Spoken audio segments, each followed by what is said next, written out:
6 famous ghost towns and abandoned cities, from the infamous nuclear disaster zone near Chernobyl to Henry Ford's doomed jungle paradise. Learn the stories behind 6 of the world's most famous vacant towns and villages. Pripyat, Ukraine. An abandoned school in Pripyat, Ukraine at 1:23 a.m. on April 26, 1986. A catastrophic meltdown took place inside reactor number 4 at the Soviet nuclear power plant at Chernobyl. The explosion that followed sent flames and radioactive material soaring into the skies over Pripyat, a nearby city built to house the plant's scientists and workers. It took 36 hours before the town's 49,000 residents were evacuated, and many later suffered severe health effects as a result of their brief exposure to the fallout. Soviet authorities later sealed off an 18-mile exclusion zone surrounding Chernobyl, leaving Pripyat an abandoned ghost town. The city has since languished for nearly 3 decades as a chilling reminder of the disaster. Its buildings have decayed and been partially reclaimed by the elements,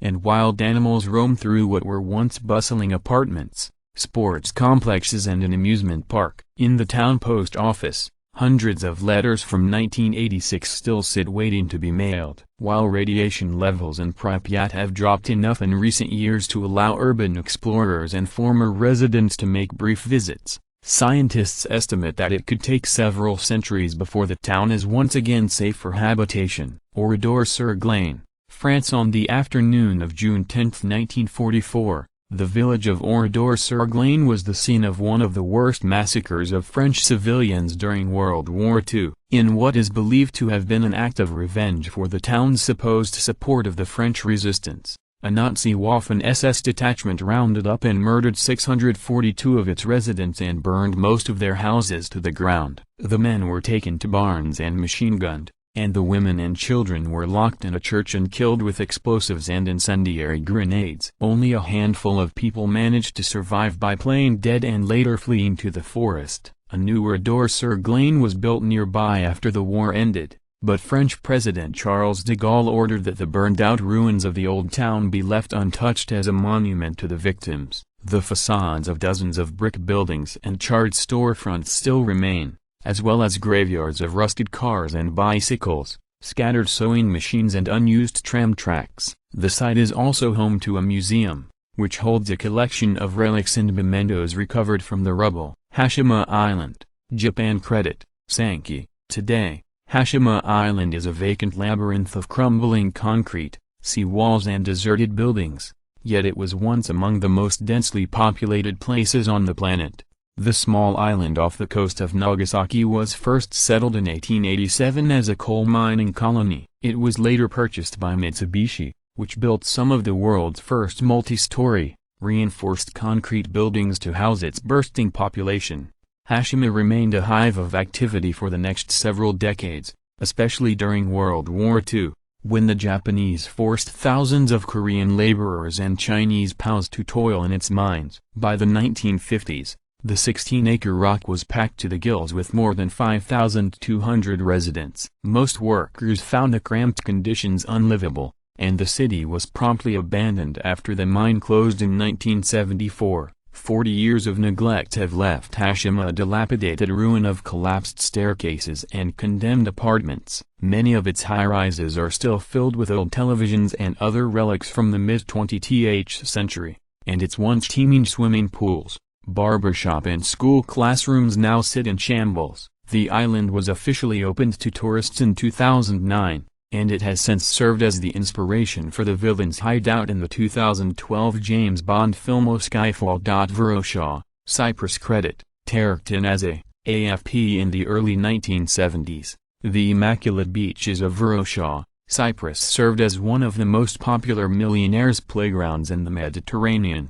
The suburb boasted a thriving tourism economy, and celebrities such as Elizabeth Taylor and Bridget Bardot were known to take in the sand and sun at its high-class beachfront hotels. All that changed in August 1974, when Turkey invaded Cyprus and occupied its northern third in response to a Greek nationalist-led coup. Varosha's 15,000 residents fled the city in terror, leaving their valuables and livelihoods behind. Most assumed they would return once the fighting stopped, but ongoing political strife has seen Varusha waste away behind a heavily guarded barrier ever since. The few intrepid explorers who have ventured into the no-man's land describe the resort as a crumbling ghost town. Trees have grown through the floors of restaurants and homes, and most of the former residents' belongings have been looted or destroyed. What is left stands as a spooky time capsule of the 1970s, including bell-bottoms and shop windows and 40-year-old vehicles still parked at car dealerships. In recent years, Greek and Turkish Cypriots have held talks regarding reopening the former jet-setters' haven, but experts estimate that it would take upwards of $12 billion to make its decrepit buildings livable again. Bodie, California. Credit: Robert Alexander. Archive photos. Bodie, California was officially founded in 1876, after miners stumbled upon rich deposits of gold and silver in its hillsides. Gold-crazed prospectors flocked to the settlement at a rate of more than 24 per day in the late 1870s, and its population eventually soared to some 10,000 people, thanks to larger-than-life accounts of whiskey-fueled shootouts. The outpost soon earned a reputation as a sea of sin filled with rough men, prostitutes and opium dens. Like most boomtowns, Bodie eventually went bust. By the 1880s, it had outgrown its meager infrastructure, and a succession of harsh and deadly winters convinced many of its prospectors to move to more profitable locales. The population dwindled until the 1940s, when the last residents finally shipped out. Since then, Bodie has become known as one of the nation's most well-preserved ghost towns. Its 200 ramshackle buildings are kept in state of arrested decay by park rangers, and tourists flock to the site to explore its 1880s Methodist church, saloons and post office, as well as the ruins of a burned-out bank vault. Fordlandia, Brazil. In 1927, Henry Ford began work on Fordlandia, a massive rubber plantation in the jungles along Brazil's Tapajé-Cube-des River. The automotive magnate needed the town as a steady source of rubber for his car tires and hoses, but he also saw the venture as a chance to bring small-town American values to the Amazon.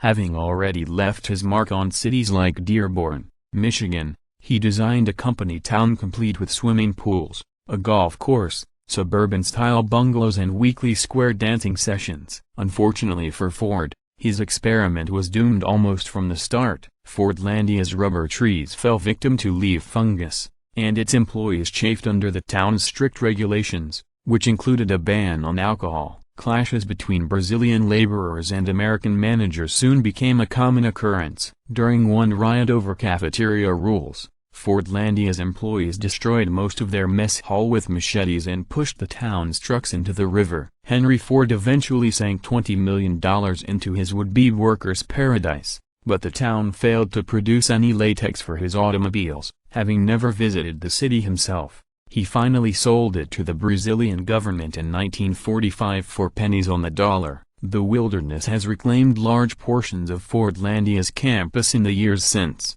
but many of its buildings are still standing, and the town has become a minor tourist destination for backpackers and curiosity seekers.